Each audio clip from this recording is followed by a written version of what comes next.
So I am officially switching over to DWC, deep water culture, which is a form of hydroponics for this grow.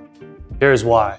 Well, I've always wanted to try out hydroponics, but I've had concerns. Well, one major concern, but I've had a lot of people over the years that are like, why don't you grow hydroponically? DWC or DWC? And I've really been wanting to, but I've been concerned about the water temperature, which is something that's really crucial aspect of growing in hydroponics.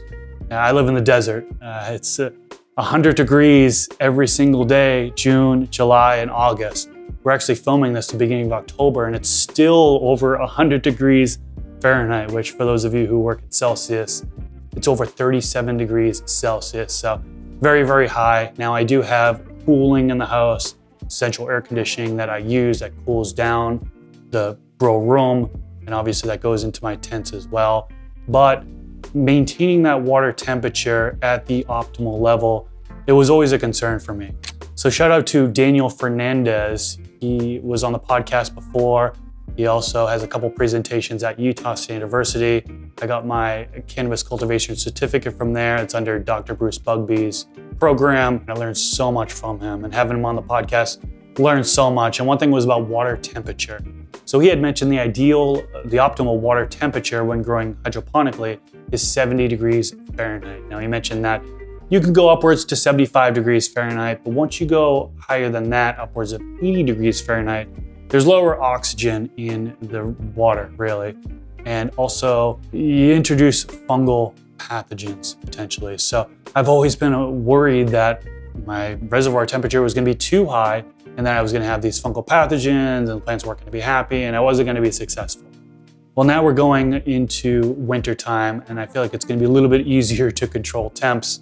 And I'm hoping, fingers crossed, that I'm able to stay within the optimal temperature, water temperature for hydroponics. So that was my main reason for not doing hydroponics. Now I have this system here, which was gifted to me. Thank you to another person that was on my podcast, Mitchell from Visionary Hydroponics. He sent me his Hydrobucket. So this one's pretty cool. It looks like a 5-gallon bucket, but it has this thing on the side here to where you can flip up. You can add your air stone in there. You can check your pH, ppm, you can fill water, so on and so forth. He's got the lid here, which he calls the hydro lid, which comes off.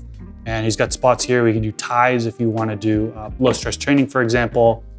He sent me this whole kit here. So we've got an air stone, air pump, the tubing to connect it all. He sent me this piece here, and this goes together like this, basically. So you have the plant in here, it rests in here, and then you put it in here. So he sent me a few of these that I can use for several different grows, but you can also add in net pots, which is what I bought. Actually, he didn't send me this. I bought this at my local hydroponics store. For 2 of them was about, I think, $3.25, so pretty cheap. This is 3 3/4 inch net pot, and that fits perfectly in there.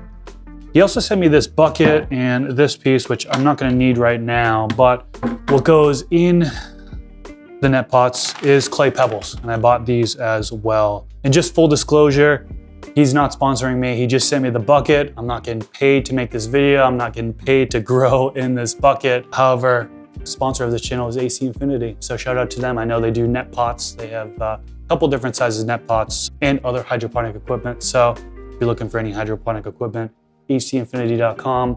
Use discount code MrGrowit15. That works for any of their gardening products. So warping over to my 2-foot by 4-foot grow tent, I've got the Hydrobucket in here. Let's get this set up. So first step would be to remove the top, remove the lid, add in 3.5 gallons of water.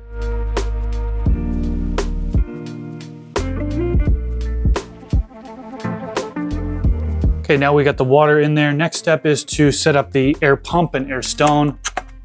So they sent over this pump right here. I'm not too sure about how well this works, but I think this is the one that he uses, that Mitchell uses for this as well. Take apart the air stone.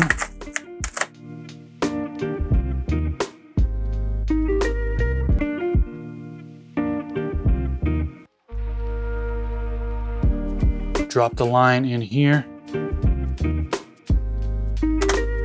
push the tube through this part of the grow tent. Plug it in. So I've got the air stone hooked up and we've got bubbling happening there. Next step would be to add in nutrients. So I am gonna put a clone in here that has recently rooted. It was actually a monster crop. So I took the clone in flowering, put it on a veg life cycle and brought it back into the vegetation stage. I'm gonna put that in here and I'm gonna go with Blue Planet nutrients this time around. I've got their CalMag and their 2-part Blue Max A and B. And so we're gonna use this and we're gonna go by their feeding chart. So they have a feeding chart here, which goes for soil and hydroponics. And just gonna start off with the seedling. It's the same thing as clones. 2.5 milliliters of the part A, 2.5 milliliters of the part B. That is per gallon. And then it doesn't say CalMag on here, but it does say on the back of the bottle. It says 3 to 5 milliliters per gallon of the CalMag. So let's do some math here. If we have 3.5 gallons, we bust out the calculator real quick. 3.5 gallons times the 3 milliliters per gallon equals 10.5 milliliters of the CalMag. So we'll do that first. Shake up the bottle real nice. I've got a syringe here, which makes things a lot easier to dose out these nutrients. One syringe is 10 milliliters. We'll dump that in there. And then we need another 0.5 milliliter. CalMag is done. Sometimes I like to wash it out either in the water, but I have a washout jug here.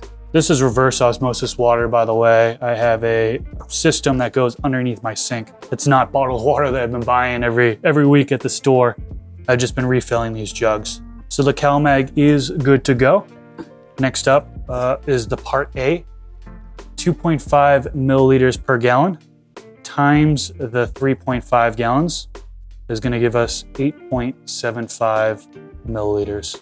So shake this up, put 8.75 milliliters, dump that in there. We'll wash this out and really washing it out so there's no cross-contamination between bottles. If you're taking it directly from one bottle, putting it to the other bottle, there's a reaction that can happen. So same deal for the part B, 8.75 milliliters. Let's wash this out. Now I'm gonna check the pH and ppm of this to see where we're sitting. So let's start off with pH. Got my pH meter here. We'll rinse this off real quick with the reverse osmosis water. Turn it on and let's see what it shows. So it takes a minute to kind of go down and give an accurate reading. And for hydroponics, I know a lot of folks, the general range is really 5.5 to 6.5 pH. Now, I know there's many of you out there who run hydroponics and you would disagree with that whole range. Some people narrow it down to 5.8 to 6.2 pH. And then others are just gonna do the just 5.8 pH or just 6.0 pH. This right here is showing 6.25 pH. So I'm okay with that. I'm gonna run with that. I would love to know in the comment section what pH do you run? Maybe I'll adjust it according to what you use. So that's pH. I could do EC or ppm with the same meter, but there's some sort of like calculation. I really got used to it. I'm still used to the old cheapy old school meter here. So this is a 500 scale TDS tester, and this is showing 380-ish ppm. So that's a pretty decent range there for seedlings or clones. I'm just gonna run with that. I'm happy with that.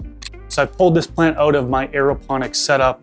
This is Chill It OG. This is a keeper pheno that I have, and you can see the roots have grown pretty long. So it actually rooted a little while ago here. It's been in the system for a little too long, I may say. But I'm gonna feed this through the new net pot. Okay, fed that through the bottom of the pot, and I'm gonna add some clay pebbles in for support.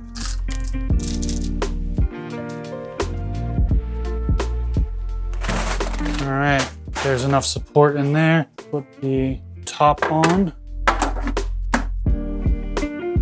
Let's put this into the system. And then we'll put the cover on here, which this says there's a little spot here that the tubing kind of feeds through. Perfect. So that's pretty much it for as far as setup. Give me some feedback in the comment section below. I'd love to know how you grow your plants in DWC. Everything from lighting, pH, ppm, how long you veg for. Give me all the tips that you have in the comment section below. I'd love to read through it. This is my first time going through this, so don't beat me up too bad if I did something wrong here. Just give me a friendly heads up and I'll change things.